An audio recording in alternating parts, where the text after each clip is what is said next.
আসসালামু আলাইকুম, ওয়েলকাম করছি রিয়াসাদ আজিম। ভিন্ন ধর্ম মতাদর্শী যারা শুনছেন সবার প্রতি আন্তরিক কৃতজ্ঞতা। বাংলাদেশের সাফল্যের রেশ ইন্ডিয়ায় আমরা ধরে রাখতে চাই। সৌরভ গাঙ্গুলী বলেছে বাংলাদেশ পারবে না ভারতের সাথে।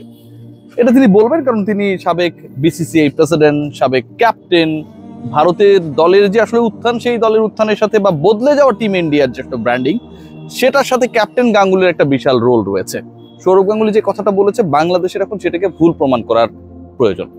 পাকিস্তানের অনেক গ্রেট, আমরা জানি যে বাংলাদেশ যখন পাকিস্তান সফর করে তার আগের সময়টায় তারাও মোটামুটি ইকুয়েশন মেলানোর চেষ্টা করেছিল। ইভেন পাকিস্তান যখন অনফিল্ডে খেলতে নেমেছিল, তাদের হিসাবটা একটু যদি আপনারা রিকল করেন যে বাংলাদেশকে তারা কত দ্রুত হারাতে পারে। প্রথম রাওয়ালপিন্ডি টেস্টে 448 রানে 4 উইকেটে ইনিংস ঘোষণা করেছে। মানে মাত বুড়ির একটা সীমা থাকে। বাংলাদেশ দল করলো কত? 565। ওই 565 করলো, 117 রানের লিড নিল। সেটাই কিন্তু বাংলাদেশের জয়ের টনিক হলো প্রথম টেস্টে।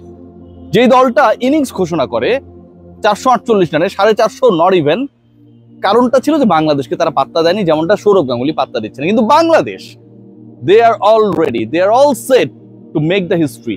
এই মুহূর্তে টেস্ট চ্যাম্পিয়নশিপে টপ 4-এ রয়েছে টিম টাইগার্স এবং টানা 2টা জয় পেয়েছে। পাকিস্তানে গিয়ে পাকিস্তানের মাটিতে বাংলাদেশের টেস্ট হিস্ট্রি সেরা জয়। সেই জয়ের পর বাংলাদেশের টেস্টে স্কোয়াড অ্যানাউন্স করা হয়েছে। সেই দলে পরিবর্তন বলতে খুব বেশি কিছু নেই, তবে চমক রয়েছে। জাকির আলী অনেক, he is in the test squad. T20 খেলেছেন, ওয়ানডে খেলার খুব একটা ওভাবে সুযোগ হয় নাই তার। জাকিরের সামর্থ্য নিয়ে কোনো ধরনের প্রশ্ন নেই, উইকেট কিপিংটাও পারেন। তার ইনক্লুশন এবং শরীফুলের ইনজুরির কারণে বাদ পড়া নিয়ে যতই আলোচনা হোক না কেন, এন্ড অফ দ্য ডে বাংলাদেশের কন্টিনজেন্টে, বাংলাদেশের টিম নিয়ে যেই ডিসকাশনটা সবচেয়ে বেশি, সেটা হচ্ছে জাকিরের আসলে ইনক্লুশন কেন, সামর্থ্যের জায়গাটা কোথায়। দেখুন, জাকের যে প্রথম শ্রেণী ক্রিকেট খেলেছে সেটা তো বাংলাদেশই খেলেছে, বাইরে তো আসলে ওভাবে খেলার খুব একটা সুযোগ হয়নি। 49টা ম্যাচ খেলেছে বাংলাদেশের কন্ডিশনে, বাংলাদেশের ওয়েদারে, স্পিনিং ট্র্যাকে, অলমোস্ট স্পিনিং ট্র্যাকে তার এভারেজ হচ্ছে 40+, 41 সামথিং। তার মানে whenever you are travelling to India, যখন আপনাকে চেন্নাইয়ে খেলতে হবে, যখন বল ঘুরবে, মুস্তাফিজের কথা মনে আছে যে কি পরিমাণ ইফেক্টিভ ছিলেন তিনি ডিউরিং লাস্ট আইপিএল। ওই জায়গাটায় ইউ নিড সামওয়ান, যদি তাকে 11-এ রাখা হয় বা খেলানো হয়, যে হচ্ছে স্পিন মোকাবেলা করতে পারবে। এবং এটা আমার কাছে মনে হয় অন্যতম গুরুত্বপূর্ণ একটা জায়গা। দ্বিতীয় পয়েন্ট যেটা, বাংলাদেশের স্কোয়াডে 4 জন পেসার রয়েছে, ফ্রন্ট লাইন পেসার রয়েছে এবং 4 জন স্পিনার রয়েছে। এদের মধ্যে একটা দারুণ প্রতিদ্বন্দ্বিতা হবে। এর আগে আমরা একটা ডিসকাশন করেছিলাম যে মুস্তাফিজকে আসলে অন্তত একটা টেস্টের জন্য ফেরানোর পরিকল্পনা করবে কিনা টিম ম্যানেজমেন্ট।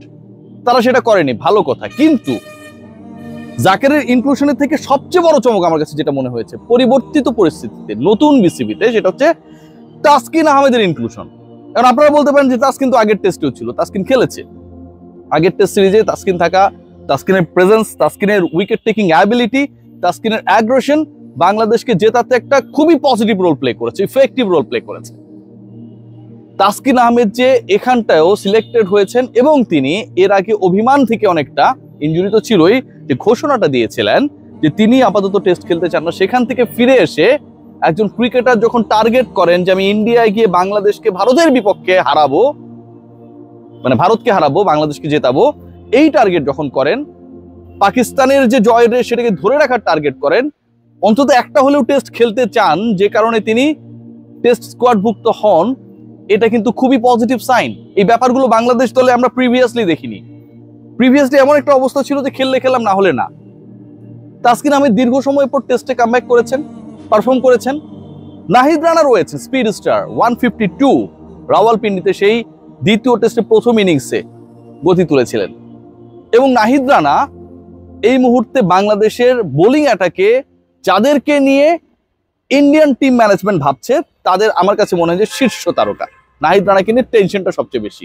মনে আছে ওই স্পেলটা, টানা 3 ওভারে 3 উইকেট নিয়ে পাকিস্তানের ধস এনশিওর করেছিলেন নাহিদ রানা। ভারতের জন্য কিছু একটা অপেক্ষায় রেখেছেন। 150-এর বল এত সহজ না মোকাবেলা করা। এখন অনেকেই বলতে পারেন যে বাংলাদেশকে নিয়ে এত আশাবাদী হবার কারণ কি? আশাবাদী হওয়ার আরো একটা কারণ রয়েছে ভাই, সেটা হচ্ছে সাকিব আল হাসান। দেখুন, সাকিব আল হাসান এই মুহূর্তে কাউন্টি খেলছেন, সারের হয়ে খেলছেন। প্রথম ইনিংসে 4 উইকেট, পরের ইনিংসে 4 উইকেট, ব্যাট হাতে রান্না পেলেও এখন পর্যন্ত ওই পার্টিকুলার ম্যাচের সেরা পারফর্মার বাংলাদেশের সাকিব আল হাসান, যিনি দীর্ঘ সময় পর কাউন্টি খেলতে গেছেন, দীর্ঘ সময় পর যিনি ওখানটায় পারফর্ম করছেন।